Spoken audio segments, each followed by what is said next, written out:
What's up, guys? Welcome back to the Catch Me Off-Road YouTube channel. We are here today with an exciting project. We're getting ready to install some Eibach lift springs on the TRX. We are here at our friends Maximus 3.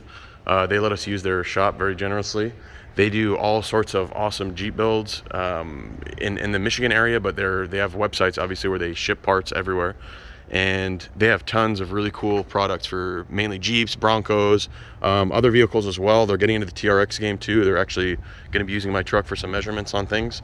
But they make all sorts of stuff from like light mounts. They do bumpers, they do winch bumpers, they do roof racks like that up there. That's the company name, Maximus 3 right there.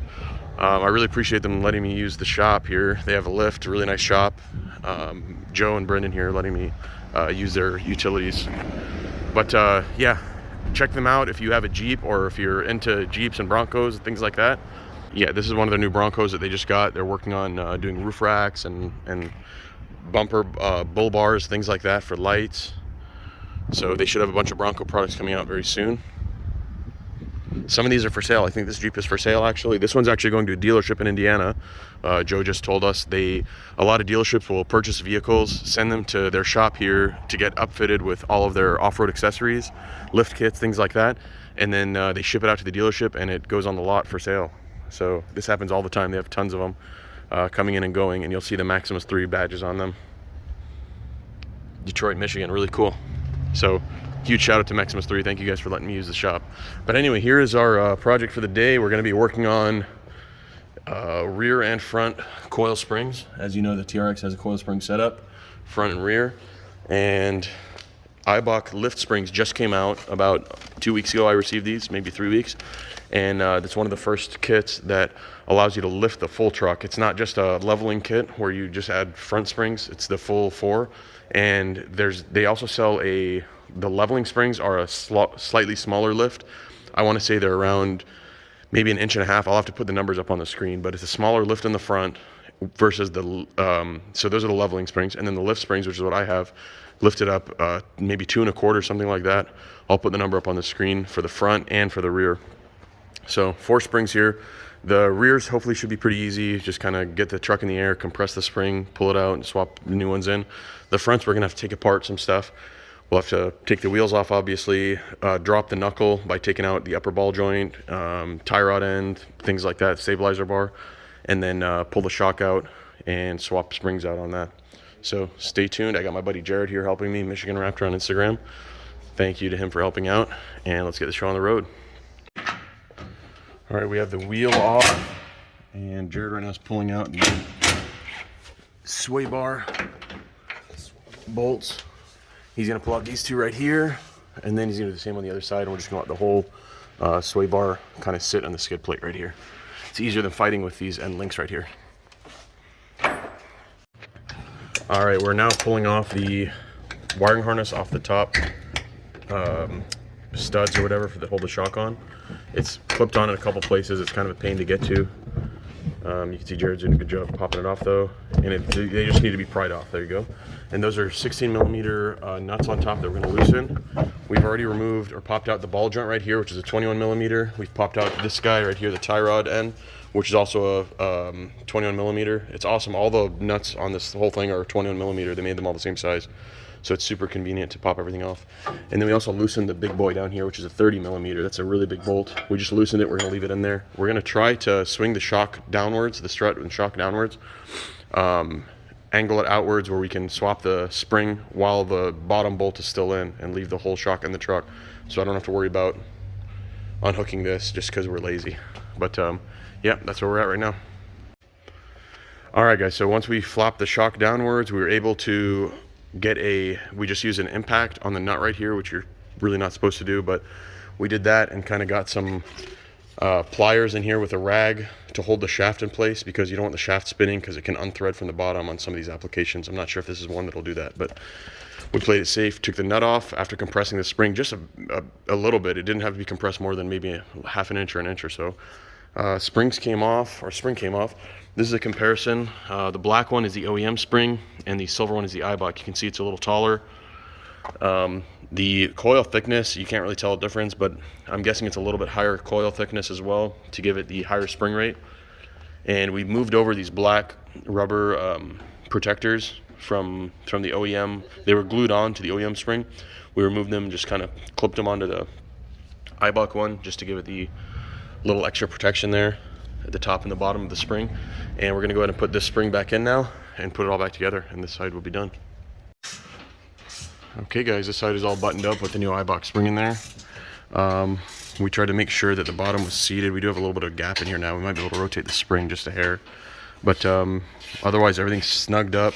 The only thing you want to watch out for is this lower bolt right here, that holds the bottom of the spring and shock in. You don't want to tighten that up until the truck is on the ground, because it has a rubber bushing in there that can twist. And you want to make sure you're at static ride height when you torque that down. So this one's loose right now. Everything else, tie rod's on there. We put the shock reservoir back in.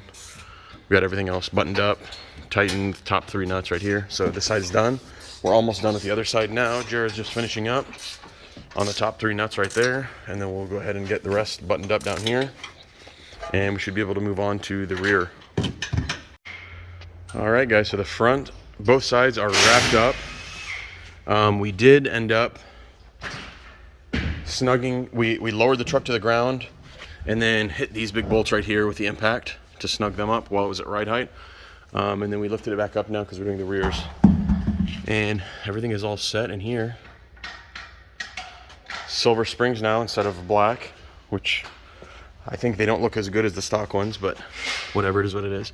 And then this little guy kind of moves around. I'll figure out how to get it to stay up in there later on. Or maybe when we get the truck back on the ground for a little while and it bounces, it'll compress it in there. But we got Jared over here working on the rears right now. On the rears, they should be pretty simple. You really just have to,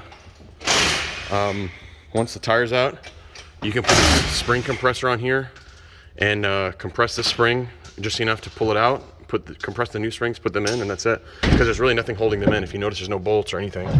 The only bolts in here are for this huge spacer thing, the Jounce bumper, which is basically a bump stop, just a rubber bump stop. But anyway, we're gonna get to that next. A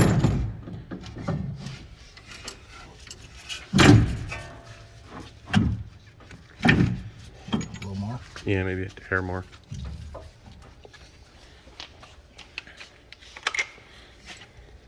Safety first. Yeah, nothing like safety glasses stopping a 1,000-pound spring. Blow myself up. Kids, do not use an impact on these at home. We're lazy. That should be good. It tells you in the instructions not to use an impact on these, though, and make sure they're greased good. And that's how simple it is to get the rear springs out. That's all you got to do. Make sure you clean up the bottom perch right here, so you don't have any weird squeaks or rattles. And that's it.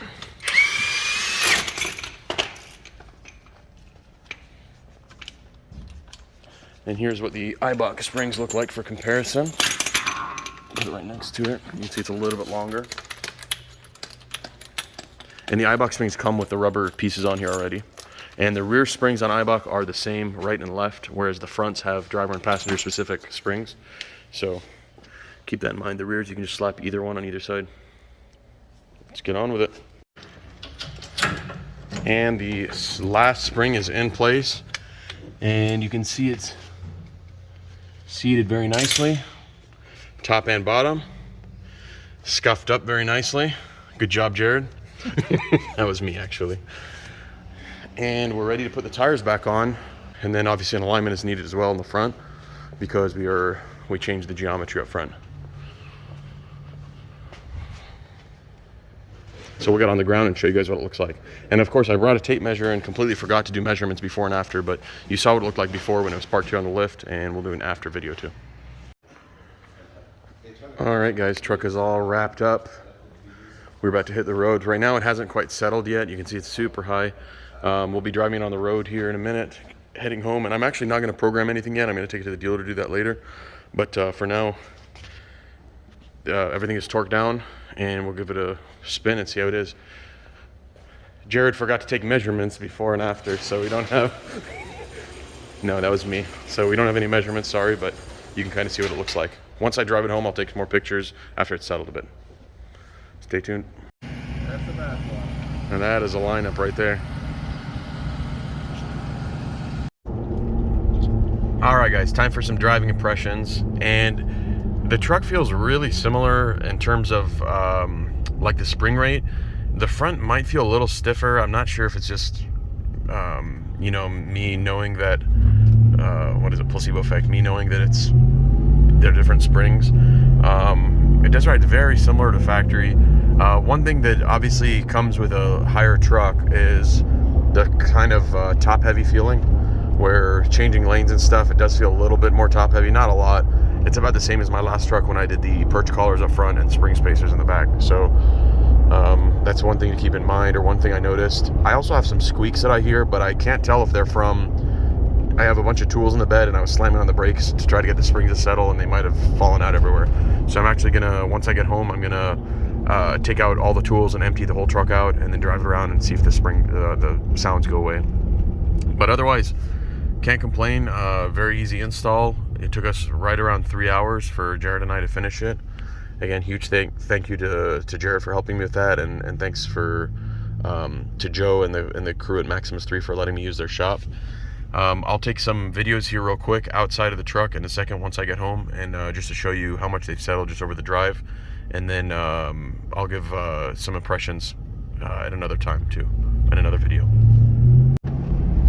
So one of the guys in my off-road group, good friend of mine, he installed geyser springs on his TRX, and he mentioned that with the 37s it was pulling pretty hard left and right when he accelerated. So I'm about to do an acceleration test from 0, and here we go.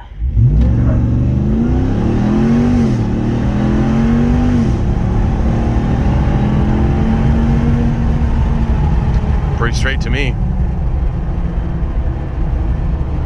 So yeah, these things ride very similar to factory. I haven't even calibrated the new ride height yet for the shocks, so it'll probably get even smoother when I do that. But it feels no different to me than factory. Alright guys, here's a view of the final ride height. I've hammered on it a few times, slammed on the brakes, got it nice and warmed up. So that's what it looks like now. Much better stance, I believe, with the 37s on it. It makes it look factory. Before they looked like big tires and a small fender, but now it looks like it fits it perfectly. And you can see my Off-Road Alliance links in there working great. They look real sharp with this setup right now. And the front springs, the little cover in there, the shock cover, on the other side actually settled nicely, and it looks just like this side now. You can see right there where it says passenger. So one thing to keep in mind that's very important is when you level a truck or lift it or anything like that, you need to adjust your headlights so you're not blinding oncoming traffic, because your front is sitting a little higher now.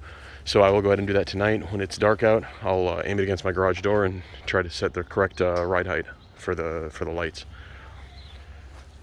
And that's it. If you guys have any questions, hit me up. You saw my driving impressions quickly. It drives very similar to factory. I need to program it still for the new spring. So once I get that done, it should be all set. Hope you guys enjoyed this video.